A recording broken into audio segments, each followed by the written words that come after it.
Bienvenue Evelyne. Alors aujourd'hui, on attaque un sujet euh, assez marquant.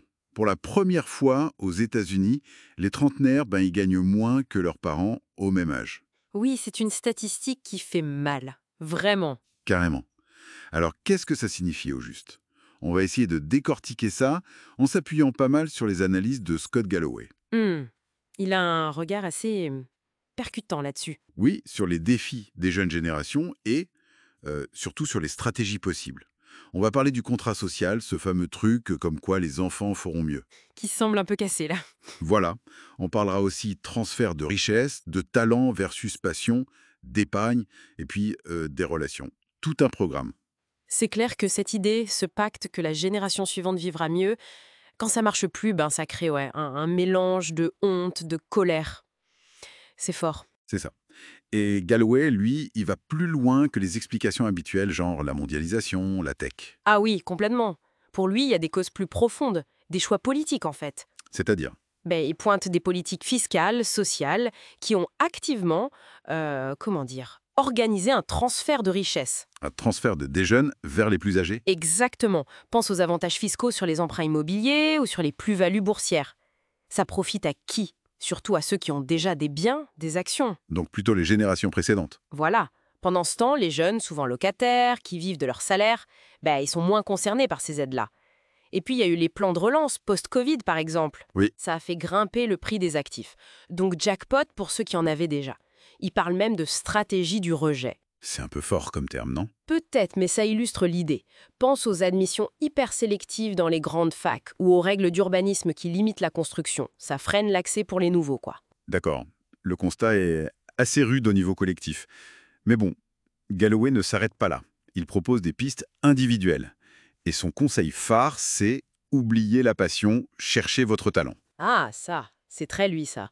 C'est un peu à contre-courant. Oui, on nous dit tout le temps, suivez votre passion. Et lui, il dit attention, les secteurs passion, l'art, le sport, le ciné, c'est souvent un miroir aux alouettes. Énormément de concurrence et pour la plupart, des salaires pas terribles.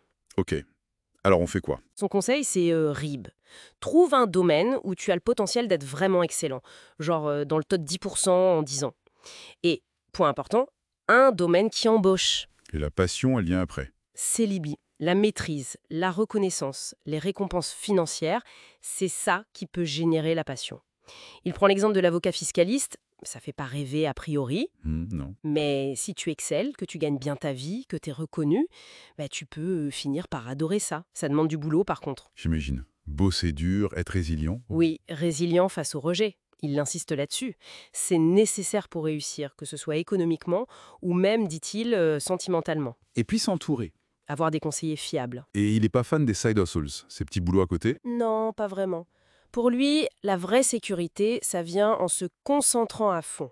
110% sur une activité principale pour devenir excellent. D'accord. Et une fois qu'on est sur cette voie, qu'on excelle, comment on construit la richesse? Il fait une différence entre être riche et avoir de la richesse. Oui, c'est une nuance clé. Être riche, c'est l'extérieur, les signes. La voiture, la maison. La richesse, c'est invisible. C'est quand tes revenus passifs. Ceux qui tombent sans que tu travailles activement. Exactement. Quand ces revenus-là dépassent tes dépenses.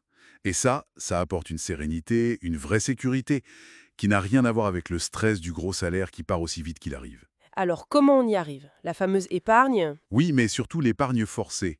C'est ça son truc. Il dit que c'est quasi impossible d'épargner l'argent qu'on a sur le compte courant. Ça file.